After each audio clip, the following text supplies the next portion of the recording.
Piratage de contenu sportif, quels sont les impacts juridiques? On en parle tout de suite avec mon invité, Emmanuel Durand, associé chez DWF. Emmanuel Durand, bonjour. Bonjour Arnaud. Les piratages de contenu sportif mettent en péril les investissements et les droits de propriété intellectuelle des diffuseurs. Ils soulèvent également des enjeux juridiques complexes. Qu'est-ce que l'IPTV? Quand est-ce que c'est légal et quand est-ce que c'est illégal? Alors, recevoir la télévision, traditionnellement, ça se faisait par voie hertzienne, par câble, par satellite. Et l'IPTV, c'est simplement, du fait de l'évolution des technologies, notamment de la fibre optique, la possibilité de recevoir des contenus télévisuels via Internet. Donc l'IPTV, c'est simplement ça. Il y a des IPTV qui sont parfaitement légales. Par exemple, l'application MyCanal, c'est de l'IPTV. C'est un agrégateur de chaînes de télévision, c'est parfaitement légal. Mais c'est vrai qu'aujourd'hui, quand on parle d'IPTV, on parle surtout d'IPTV illégal. C'est quoi? C'est simplement des opérateurs qui vont pirater des chaînes de télévision et qui vont les proposer au public contre des sommes. C'est pas gratuit en général, mais c'est des sommes qui sont en général inférieures aux offres légales. Pourquoi? Parce qu'évidemment, ces opérateurs ne supportent pas les coûts, notamment d'acquisition des droits, qui sont supportés par les opérateurs légaux. Donc c'est vrai qu'aujourd'hui, on parle beaucoup d'IPTV illégal, mais l'IPTV, c'est simplement un moyen d'accéder à des chaînes de télévision par Internet. Quel est l'état aujourd'hui de la consommation illégale de contenu sportif en France? Alors, l'ARCOM a publié des études assez intéressantes l'année dernière, fin de l'année 2024, qui montrent que le piratage, de façon générale, n'évolue pas à la hausse, et notamment sur tout ce qui est cinéma et sur ce qui est streaming, on constate que c'est plutôt à la baisse. Pourquoi? Parce qu'il y a pas mal d'offres légales qui sont assez accessibles finalement.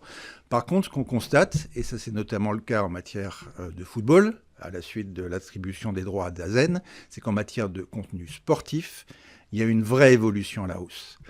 L'IPTV illégal et l'accès illégal au contenu sportif augmentent beaucoup, avec une tendance en plus des consommateurs à vraiment assumer ça via l'acquisition par exemple de boîtiers. Donc on a aujourd'hui pas mal de consommateurs qui, de façon tout à fait volontaire, vont accéder à des contenus sportifs de façon illégale. Alors du coup, quelles sont les conséquences, notamment sur le plan financier, pour les détenteurs de droits et pour les opérateurs audiovisuels qui ont acquis ces droits? Alors, le montant total des droits sportifs en France est de l'ordre de 2 milliards d'euros et l'ARCOM évalue le manque à gagner de l'ensemble de la chaîne, que ce soit les diffuseurs, que ce soit les détenteurs de droits, à environ 300 millions d'euros. Et c'est vrai que C'est conséquent. c'est conséquent. Ça touche l'ensemble de la chaîne. Ça touche également le sport amateur, par exemple, puisque vous savez que via la taxe Buffet, le sport amateur reçoit une partie des droits audiovisuels, donc Bien sûr. somme qui n'est évidemment pas reçue du fait de la consommation illégale. Puis ça se crée un cercle vicieux. Pourquoi? Parce qu'il y a moins de moyens. S'il y a moins de moyens, il y a moins de possibilités d'investir. S'il y a moins de possibilités d'investir, il y a moins de qualité, donc moins d'attractivité, donc moins de moyens encore. Donc c'est un cercle vicieux qui est assez dangereux, c'est clair. Quels sont les moyens juridiques justement pour lutter contre ce fléau, contre le piratage, et que risquent les utilisateurs de contenus illicites? Alors le principal problème du piratage, c'est la réactivité. Si vous devez faire un constat d'huissier, aller voir un juge et avoir un jugement dans les 2 ans, C'est trop tard. c'est trop tard, ça sert à rien. Et même en référé, la difficulté, c'est que c'est une action a posteriori finalement. Et en matière de piratage, juridiquement, pour pouvoir lutter contre ça, il faut pouvoir faire des actions a priori. La difficulté, c'est qu'on est dans un état de droit, c'est que normalement c'est le juge qui est compétent pour ce genre de choses et pas l'administration. Donc on a un espèce d'équilibre à trouver qui n'est pas forcément facile. Alors qui a été trouvé à partir de 2021, il y a une loi qui a été adoptée qui aujourd'hui est codifiée dans le Code du sport aux articles 333-10 et 333-11, qui est un espèce de système hybride qui fait une intervention du juge au départ et puis une intervention de l'administration, des autorités administratives via l'ARCOM, qui permet de réagir plus vite. Donc le juge, par le biais d'une ordonnance donc non contradictoire, va pouvoir bloquer un certain nombre de sites qui sont d'ores et déjà affirmés comme étant pirates. Et puis derrière, sur la base de cette ordonnance, l'ARCOM peut aussi intervenir pour bloquer des nouveaux sites, parce que les pirates sont très réactifs, ils ont des sites miroirs, ils sont ingénieux, et donc sur la base de cette ordonnance, l'ARCOM derrière peut bloquer de façon très dynamique de nouveaux sites. Donc on a un système hybride qui est assez efficace, qui ne règle Mais pas pas tout, suffisamment, qui ne visiblement. règle pas tout, très loin de là, mais qui permet quand même d'avoir une efficacité plus importante. Après, sur les pirates eux-mêmes, un pirate, c'est rien d'autre qu'un contrefacteur. Donc il y a les règles légales de la contrefaçon, avec 3 ans de prison maximum pour un contrefacteur. Maintenant, très franchement, ils sont rarement basés à Paris et à Toulouse, donc c'est très difficile de les attraper. Et puis sur les consommateurs, là encore, c'est difficile. Le moyen le plus efficace, ce serait bloquer Internet. Maintenant, c'est une liberté fondamentale Bien aujourd'hui, sûr. finalement, d'accéder à Internet. Donc, on a un système de riposte graduelle où l'Arcom va envoyer un certain nombre de mails en cas de consommation de contenu illicite. Et puis, derrière, en fonction, si le consommateur persiste, ça peut aller jusqu'à une action pénale.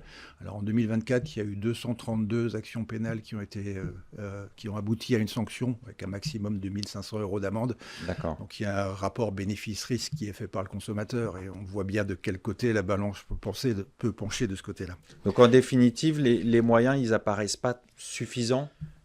Bah, les moyens sont rarement suffisants en matière de piratage. Vous savez, le piratage, c'est comme la lutte contre le dopage, c'est la course entre le gendarme et le voleur. Et le voleur, il a moins de contraintes et il est en général plus efficace. Donc les moyens, juridiquement, très franchement, avec la loi de 2021, ils ont pas mal fait avancer les choses. Il y a eu des actions qui ont été diligentées à la fois par des diffuseurs, par Bein, par Canal, par la Ligue de football, par la Fédération française de tennis, qui ont abouti à un certain nombre de blocages de contenu, mais ça ne suffit pas, c'est très clair. Quelle est l'évolution de la jurisprudence sur cette question? Alors, je vous l'ai dit, la jurisprudence, elle a évolué à partir de 2021-2022 du fait de l'application de l'article L333-10. Donc, on a eu pas mal de blocages de sites. Donc, au niveau des pirates eux-mêmes, il y a des décisions jurisprudentielles qui sont importantes et intéressantes pour les détenteurs de droits. Et je vous l'ai dit tout à l'heure, par contre, au niveau des consommateurs, les actions sont assez peu importantes. Et puis au niveau des pirates eux-mêmes, la principale difficulté, c'est qu'ils ne sont pas en France. Alors, je lisais par exemple dans l'équipe que plus de la moitié des gens qui avaient regardé le Classico entre l'OM et le PSG avaient regardé ça de façon illégale. Qu'est-ce qu'on peut envisager pour la suite pour éviter que ce type de situation se reproduise? Alors pour moi, il y a 3 principaux axes sur lesquels il faudrait pouvoir insister. Alors, le premier, il est juridique.